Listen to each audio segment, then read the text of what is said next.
বিবাহিত নারী, এই কথাটার মধ্যেই কেমন একটা তুচ্ছ জ্ঞান করার ব্যাপার আছে না, বা বলা যায় হেয় করার প্রবণতা।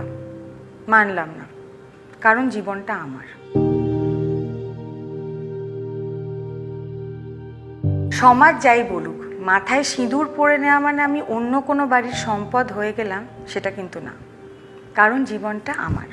বিবাহিত নারী মানে সকালবেলা ঘুম থেকে উঠে চা বানানো, তারপরে বাড়ির সকলের জন্য রান্না বান্না করা, সেটা না। বিবাহিত নারী মানে শ্বশুরবাড়ির লোকেদের সামনে মুখ বুজে মাথা নিচু করে চোখ নামিয়ে থাকতে হবে, সেটাও না, কারণ জীবনটা আমার। বিয়ে একটা আত্মিক সম্পর্ক, দুজন মানুষকে একসঙ্গে বেঁধে রাখার সূচনা, নিজেকে পাল্টে ফেলার উপলক্ষ নয়। আমি যা আমি তাই, কারণ জীবনটা আমার। অধিকার থাকা উচিত প্রেমের ওপর, মানুষের ওপর নয়। আমি কি পরবো, কিভাবে পরবো, কি খাবো, কোথায় যাব, কাকে দেখব, কোথায় কাজ করব, এই ডিসিশনগুলোর ওপর অধিকার শুধু আমার, কারণ জীবনটা আমার।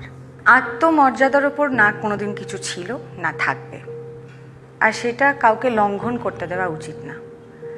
স্বামীর গায়ে হাত তোলার ঘটনার কথা অহরহ পড়ি কাগজে। গায়ে হাত তোলা, পিটিয়ে মারা, চোখের সামনে ঘটলে নিশ্চয়ই রুখে দাঁড়াবো। আর শুধু স্বামী কেন, প্রেমিক হতে পারে, প্রেমিকা হতে পারে। গায়ে হাত তোলার সঙ্গে আপোষ করা যায় না, করবেন না, কারণ জীবনটা আপনার, জীবনটা আমার। পণ দেওয়ার রীতি চলে আসছে আদি অনন্তকাল ধরে, সবসময় শুনতে পাই না আমরা, আশেপাশে, কাগজে, টিভিতে, খবরে। ও বাবা, কিছু লোকজন তো আবার দেখি বহাল তবিয়তে মেনেও নিয়েছে। কেন মানবো? বিয়েটা কি ব্যবসা? আমরা কি পণ্য? অনেক হয়েছে, এসব নিয়ে প্রতিবাদের সময় এসেছে, এভাবে আর নয়, কারণ জীবনটা আমার। বিয়ে মানে কাজ ছেড়ে স্বামীর ছত্রছায়ায় থাকা নয়, স্বাধীনভাবে নিজের স্বপ্ন পূরণের সামনে যেন কেউ এসে না দাঁড়ায়, কারণ জীবনটা আমার। মনের কথা খোলা মনে সোচ্চার হয়ে বলার অধিকার কিন্তু সারা জীবনের, এবং সেই অধিকারের যে ক্ষমতা, তার সদ্ব্যবহার আমাদের করতেই হবে, বিয়ে হোক আর না হোক, কারণ জীবনটা আমার, জীবনটা আপনার।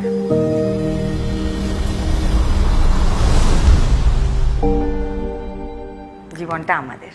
এখনো আমি ছাদে ঘুরি একা একা, স্নানের ঘরে আলো নিভিয়ে বসে থাকি একা একা। বাকি সময় আমার গাছগুলোর সঙ্গে গপ্প করি আর হাজবেন্ডের জন্য রান্না বান্না। উফ, রান্নাঘরে এত ইঁদুরের উৎপাত হয়েছে না, কি করা যায় বলুন তো? এই বছরটা তো 20-এ 20।